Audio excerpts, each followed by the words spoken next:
Daniel and Lena Hartley opened their home to a man they once called family, Travis Cole. They offered him warmth, food, and trust. But within days, their house began to feel colder. Items went missing. Footsteps echoed at night.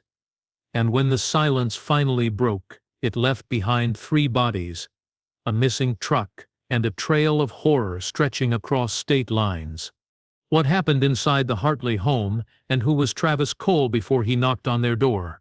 The answers unravel a story of deception, darkness, and a kindness that cost an entire family their lives.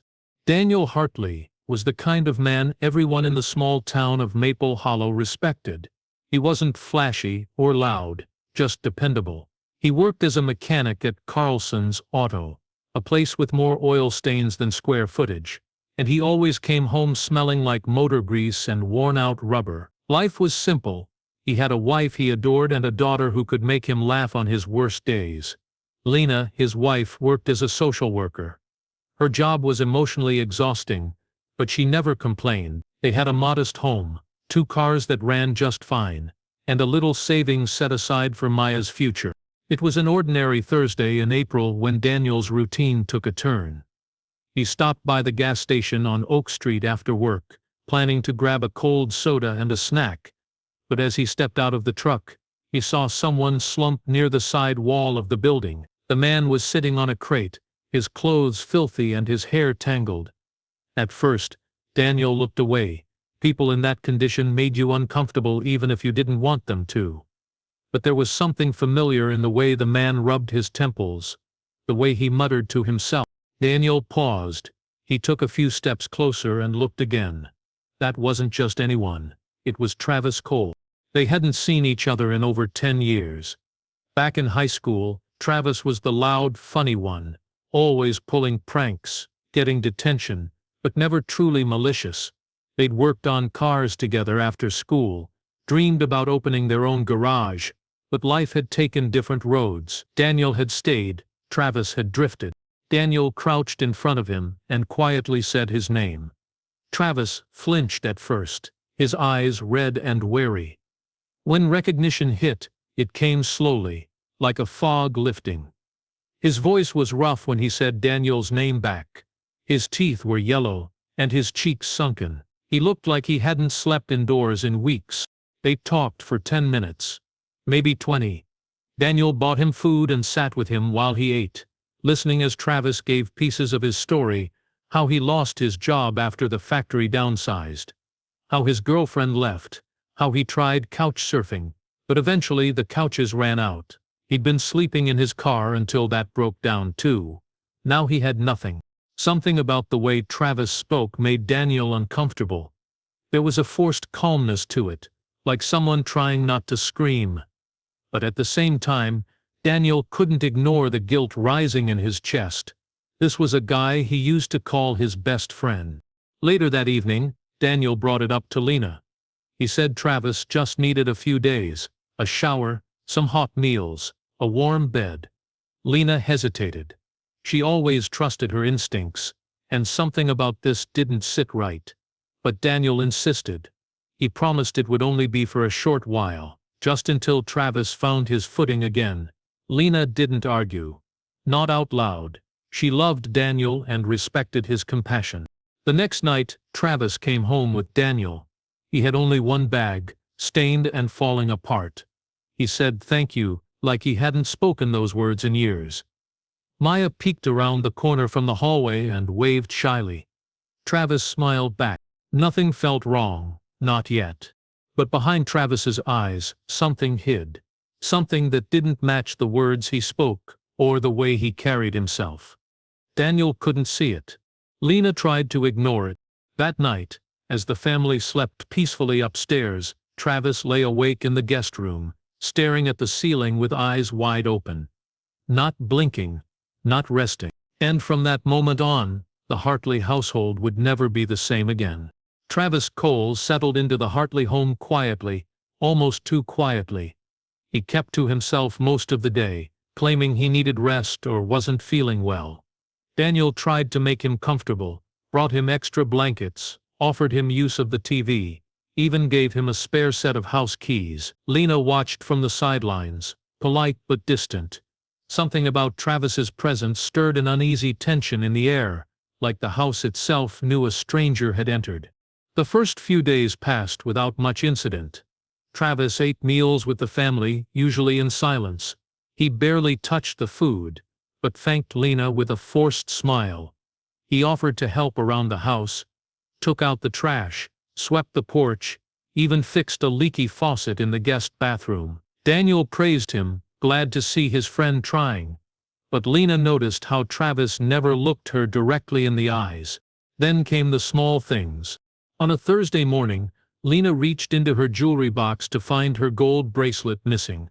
She thought maybe she had misplaced it, though she remembered setting it there just the night before.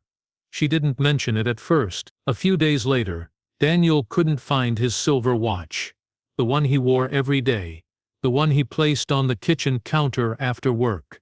He assumed Maya had moved it, or it had fallen somewhere behind the counter. They searched, but it was gone. Still, neither of them spoke the obvious. It felt awkward, even cruel, to accuse someone who was supposed to be a guest in their home. Daniel brushed it off. Travis wouldn't do that. Not Travis. But Lena's instincts nagged at her, refusing to be ignored. She began locking their bedroom door at night, something she never had to do before. Maya had once mentioned, in her innocent way, that Uncle Travis looked at her funny sometimes. Not in a scary way, she said, just weird. Lena told herself it was nothing, just a misunderstanding, but the seed had already been planted. Late one evening, Lena walked past the guest room and noticed the door was slightly ajar. Inside, Travis sat on the edge of the bed, staring at the blank wall. He didn't blink, didn't flinch. He didn't even notice her watching. That same night, she found the refrigerator slightly open, and an empty milk jug placed back on the shelf. A small thing, but it added to the growing discomfort. Daniel kept making excuses. He was a good man, loyal, trusting, perhaps to a fault. He said Travis was just adjusting, that people needed space and time to heal. Lena, though, began double-checking the locks every night and slept with her phone under her pillow. Then came the cash. $200 vanished from her purse. Lena had withdrawn it earlier that day to pay for a school field trip and a grocery run. It was gone before dinner. She confronted Daniel that night, her voice quiet but firm. He looked troubled, but defended Travis again, saying maybe Maya had touched the purse, or Lena had dropped the money somewhere. Lena didn't argue. Instead, she started watching Travis more closely. She began counting her belongings, locking the liquor cabinet, keeping Maya nearby at all times. Travis, meanwhile, grew more distant. He rarely left the house, didn't shower as often, and began staying up late into the night. One morning, Lena noticed muddy footprints by the back door. No one in the family had been outside. The trail led only one direction. It became clear to Lena that the man sleeping down the hall wasn't the same boy Daniel once knew. There was something else in him now. Something quiet, patient, and dangerous. Still, she said nothing. Not yet. But she kept wondering, what if the real Travis never came through that door at all? What if the man they welcomed inside was a stranger wearing the face of a friend? It was a rainy Saturday morning when Lena decided to go down to the basement. Maya had asked about setting up decorations for her school's spring art fair, and Lena remembered storing the craft bins next to the old filing cabinet. The basement smelled faintly of dust and concrete, the air colder than the rest of the house. She walked carefully down the wooden steps, each creak sharper than the last, and flicked on the weak overhead bulb that buzzed for a second before lighting the room. Most of the basement was neatly organized. Lena was always particular about labeling boxes and stacking them properly. But as she walked toward the back wall, something caught her eye. In the far corner behind the furnace, a dirty gray sheet had been tossed over something bulky and out of place. It hadn't been there the last time she was down here. She approached slowly, her pulse quickening for reasons she couldn't explain. When she pulled back the sheet, a duffel bag came into view, torn at the seams, stained and zipped shut with a rusted pull tab. Lena hesitated before opening it. She had a feeling she wasn't supposed to see what was inside. But curiosity, or maybe instinct, pushed her forward. She knelt and carefully unzipped the bag. The first thing she saw was a bundle of prescription pill bottles. Some still had labels, different names, different pharmacies, none matching Travis or anyone in the Hartley household. She counted at least 6. Next was a hunting knife, long and thick, with dried residue near the blade's base. Lena pulled her hand back quickly, heart pounding. Under the knife was a roll of cash, worn and held together with a rubber band. More money than any man who claimed to be homeless should be carrying. And then something even stranger, an ID card belonging to a man named Mark Tilson. She didn't recognize the face, but the picture on the card showed a man with the same hollow eyes Travis had, only the name was different. Lena zipped the bag shut and stepped back, her body frozen with uncertainty. This wasn't just a harmless guest anymore. Something was deeply wrong. She looked around the basement, half expecting Travis to be watching from the stairs, but she was alone. Still, a chill crept up her spine. She backed away slowly, sheet still in her hand, and returned upstairs without taking the decorations. That night, after Maya was asleep, Lena told Daniel what she had found. She didn't raise her voice, she didn't accuse. She just explained, piece by piece, the contents of the bag and where she had found it. Daniel looked stunned. For a few moments, he didn't say anything at all. Then, shaking his head in disbelief, he promised he would talk to Travis in the morning. He wanted to give him a chance to explain. Lena didn't argue. But inside, her fear hardened into something else, certainty. The next morning, Daniel asked Travis about the bag. Lena stayed out of sight but close enough to hear. Travis claimed he'd found it in a dumpster behind a pharmacy downtown. He said he thought some junkie had left it there and he planned to turn it in. He spoke quickly, too quickly, and avoided eye contact. Daniel didn't push him further. Later that day, Lena noticed the bag was gone from the basement. Not moved, gone entirely. She didn't ask about it. She didn't mention it again. Instead, she began planning for Travis's departure. She and Daniel agreed he would ask Travis to leave by the weekend. They would even offer to pay for a bus ticket. Lena tried to believe that once he was gone, everything would return to normal. But the weekend never came. And before it could, darkness took root in the heart of their home. Quietly, invisibly, like a storm building just out of sight. Monday morning began like any other in the quiet neighborhood of Willow Creek. The sun rose behind gray clouds, birds chirped in scattered trees, and a soft breeze moved the curtains of nearby homes. But at the Hartley house, something was off. The newspaper remained on the porch, untouched. The trash bins, which Daniel usually rolled to the curb before sunrise, still stood by the garage. The house looked still too still. When Lena didn't show up for work at the family services office, her supervisor assumed she had simply taken the day off. But when lunchtime came and no calls or messages came through, a pit began forming in her coworker's stomach. Lena was reliable to a fault. She never missed a day without calling. At school, Maya's teacher noticed her absence too. It wasn't uncommon for kids to miss a day, but Maya had a perfect attendance record. She was bright, eager, always the first to raise her hand. By early afternoon, concerned murmurs had begun. It was the neighbor, Mrs. Delaney, who finally picked up the phone. She lived 2 doors down and often saw the Hartleys coming and going. When she noticed that both their cars were still in the driveway at 3:00 p.m., something felt wrong. She walked over and knocked on the door. No answer. She rang the doorbell. Silence. She pressed her ear to the door and listened. Nothing. When the police arrived, it was Officer Rachel Voss who took the call. She was known in town for her calm nature and sharp instincts. This didn't sound like just a wellness check. Something about the way the dispatcher described it made her uneasy. Voss pulled into the driveway a few minutes later and walked up the front steps. The blinds were drawn, but she could see faint light from inside. She knocked once, then again, still nothing. Using the key Mrs. Delaney had from pet-sitting last month, Voss unlocked the door and stepped inside. The house was quiet, too quiet. The kind of quiet that felt heavy.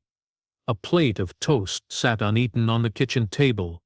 The TV in the living room was paused on a children's program, Maya's favorite, as Lena had once told her. A pair of small shoes lay by the door, and a folded blanket rested neatly on the couch. But something was wrong with the air. It was still and cold, like the house had been holding its breath for hours.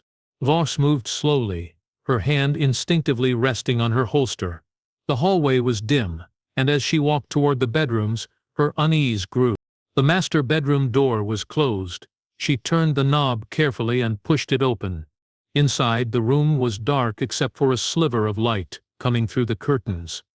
That's when she saw them. Lena lay on the floor near the edge of the bed, her eyes open but lifeless. Her body was twisted unnaturally, one arm stretched toward the dresser. Maya's small figure was tucked against the bed, as if she'd been trying to hide. Both were gone. There were no signs of forced entry, no shattered glass, no struggle outside the room. But Daniel was missing. His phone wasn't in the house. His wallet was gone. One of the vehicles had vanished. To the outside world, it looked like a family tragedy, with one clear suspect, the husband. But Officer Voss wasn't convinced. She'd seen a lot over the years: domestic violence, rage killings, calculated murders. This didn't feel like any of those. This felt staged. As she stepped back out into the hallway, her radio crackled with updates. There was something else. Something still unraveling in the shadows. And the story of the Hartley family was far from over. The news of the Hartley family's murder spread like wildfire through Maple Hollow. By evening, the quiet town was buzzing with confusion and fear. A double homicide. A missing husband. A child victim. It was too much to comprehend, especially for a town where the biggest scandal in recent years had been a shoplifting case at the grocery store. Daniel Hartley became the immediate focus. His sudden disappearance painted him as the most obvious suspect. The press hinted at a domestic meltdown. Neighbors whispered about hidden rage. Some thought the pressure of family life had pushed him over the edge. Officer Rachel Voss didn't speak to reporters. She rarely did. But internally she was questioning everything. She had spent hours combing through the Hartley home. The scene didn't align with the theory of a spontaneous act of violence. There were no signs of forced entry, no blood trails outside the master bedroom, no defensive wounds on Daniel's missing body, assuming of course he was still alive. The crime scene was almost too clean, too deliberate. If Daniel had snapped, why take Maya?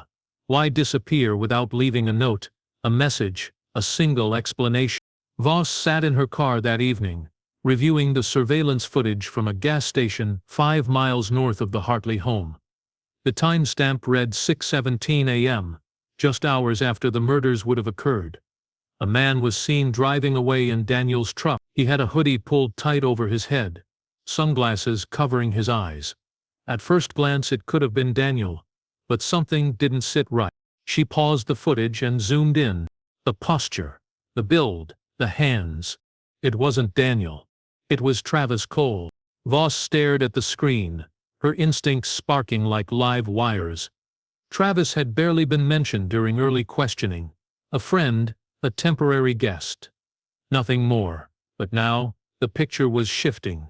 Travis had left town in Daniel's truck and hadn't been seen since. No calls. No activity. Nothing. Voss ordered a statewide alert for the vehicle. A missing person case was upgraded to a double homicide and a manhunt.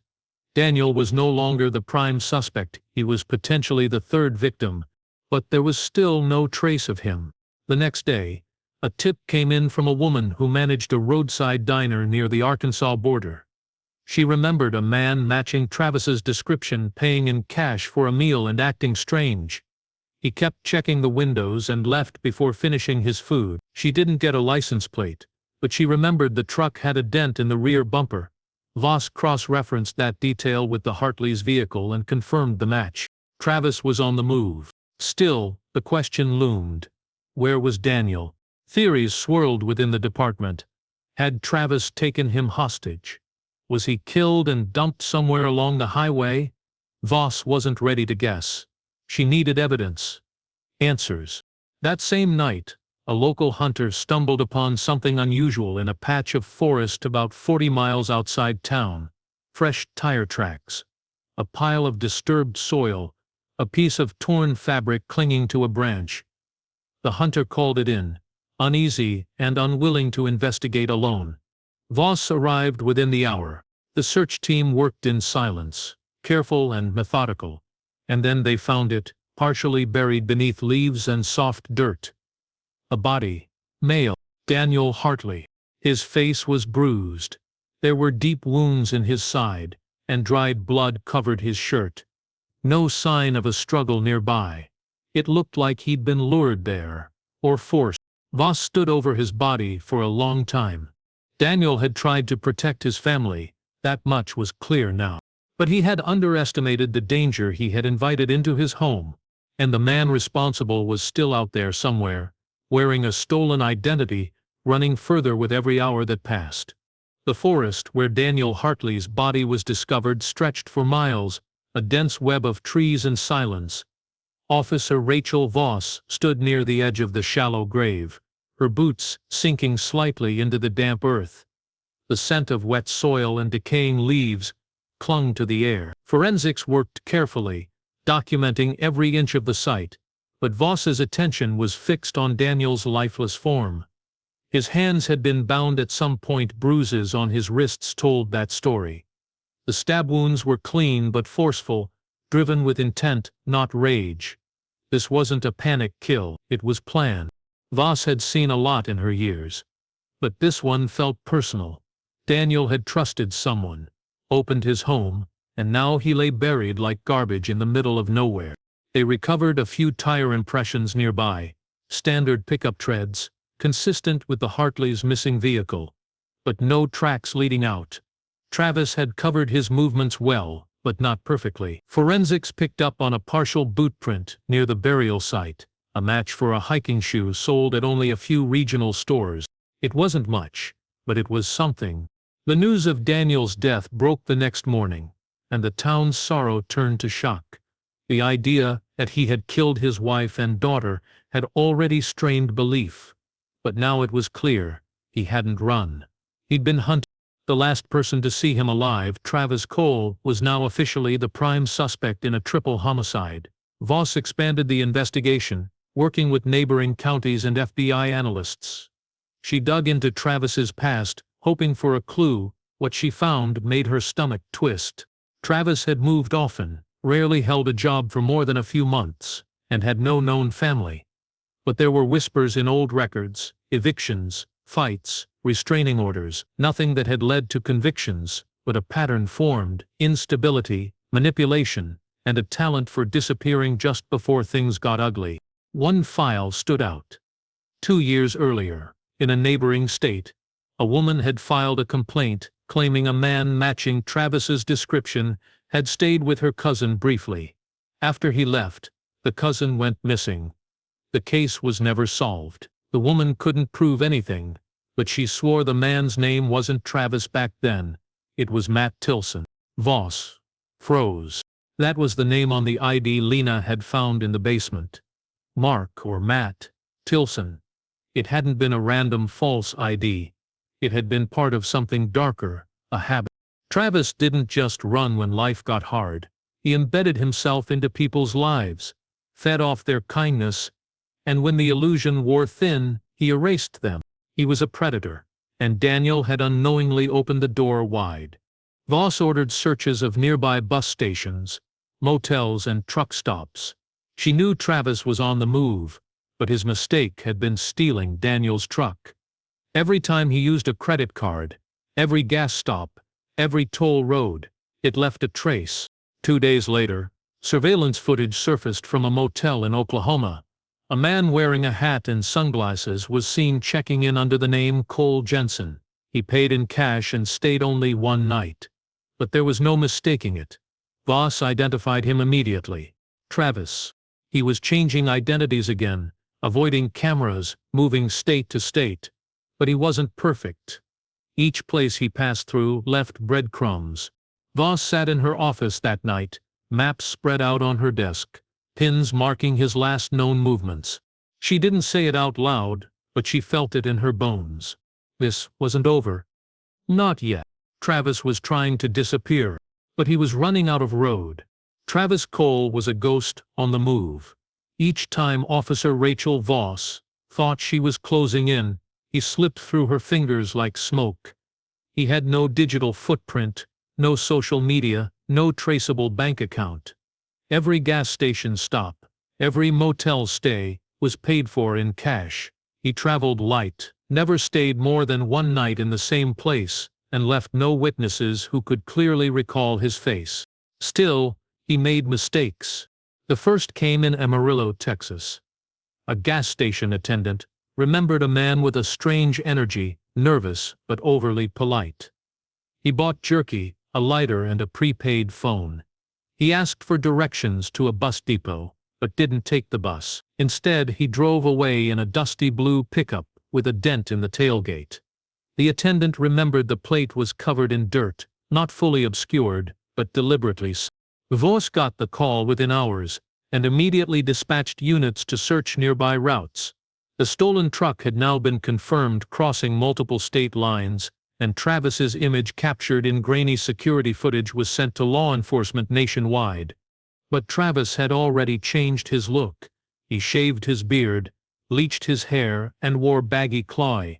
In one convenience store camera, he even appeared to be wearing glasses he didn't need.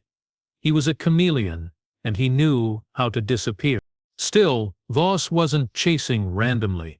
She was building a map of his mind, his pattern.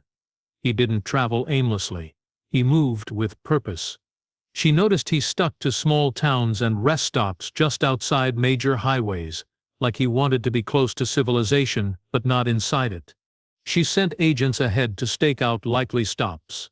She ran his aliases through motel booking systems and pawn shops. But more telling than his movement was what he left behind. At a rundown motel in Albuquerque, a cleaning woman found a discarded duffel bag under the bed after checkout. Inside was a knife, clean but worn, and several envelopes filled with cash. One of the envelopes had Lena Hartley's name written on it in faint pencil. That detail struck Voss hard. He wasn't just running, he was remembering. In his own twisted way, Travis seemed to be keeping souvenirs, evidence of the lives he destroyed. The pressure was mounting. Every agency involved knew the longer Travis stayed hidden, the more likely he would strike again. A man like him didn't go long without feeding the darkness that drove him. Then came a breakthrough. A woman in a thrift store outside Flagstaff, Arizona, called in after recognizing a man from the wanted flyer. He'd bought a worn-out jacket, paid in crumpled 20s, and asked if the store had any maps.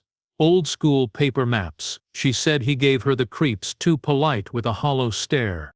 The next day, surveillance footage showed the same man walking into a motel lobby a few blocks away.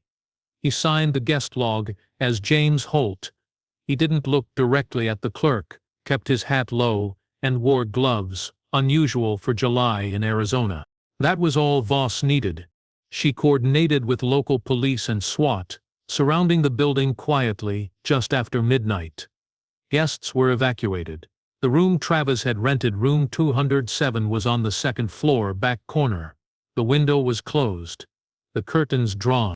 When officers entered, they found him sitting at the small desk by the window, staring out at the parking lot as if he knew they'd come. He didn't resist. Inside the room were more stolen items, credit cards, IDs, and a child's drawing on wrinkled paper. It was Maya's. The manhunt was over. But the question now was, what had truly driven Travis Cole to destroy the family that tried to save him? And what other truths had yet to come to light? Travis Cole sat in an interrogation room, motionless. The walls were blank, the air still, but the weight in the room was unbearable. Officer Rachel Voss watched him through the glass, studying every twitch of his hand, every slow blink. He didn't look like a killer. That was the most unsettling part. He looked like a man who might ask for directions or borrow a lighter, but behind those dull eyes, something far more dangerous waited. When she entered the room, Travis didn't lift his head. He didn't ask for a lawyer. He didn't deny a thing. He simply said, "You already know what happened." And then he began to talk. The story he told was colder than anything Voss had expected. Travis admitted that he never intended to find a job or get back on his feet when Daniel found him outside the gas station. He had been watching people, families, couples, anyone with stability, and waiting for the right opening. When Daniel stopped to help, Travis recognized it as an opportunity. He never stopped pretending.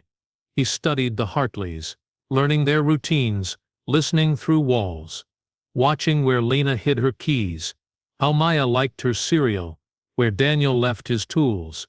He wore the mask of an old friend while planning their deaths. He said Lena figured it out too quickly. She saw through him before he was ready. That changed the timeline. It made him act sooner. He described it all without emotion. He waited until late, after everyone was asleep.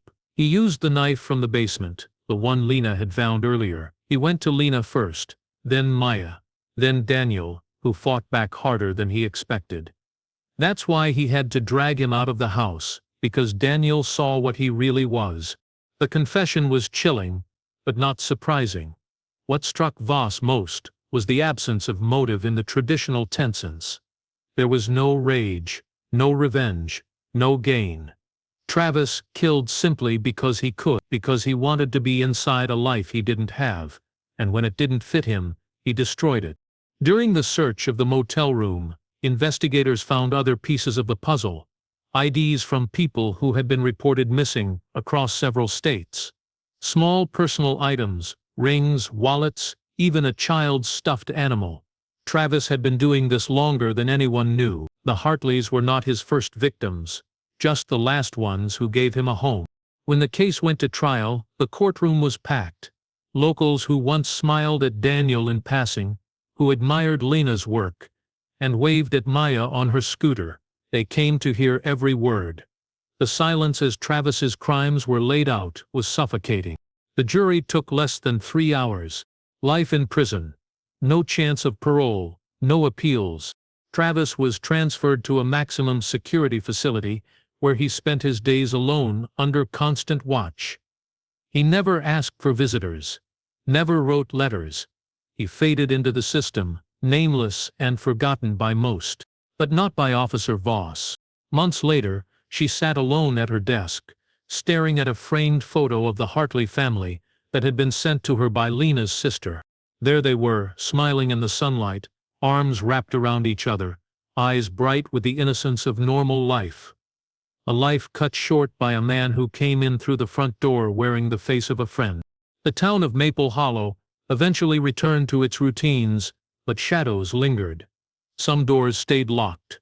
Some people stopped offering help so freely, because behind every kind smile, they now knew, could be someone like Travis Cole.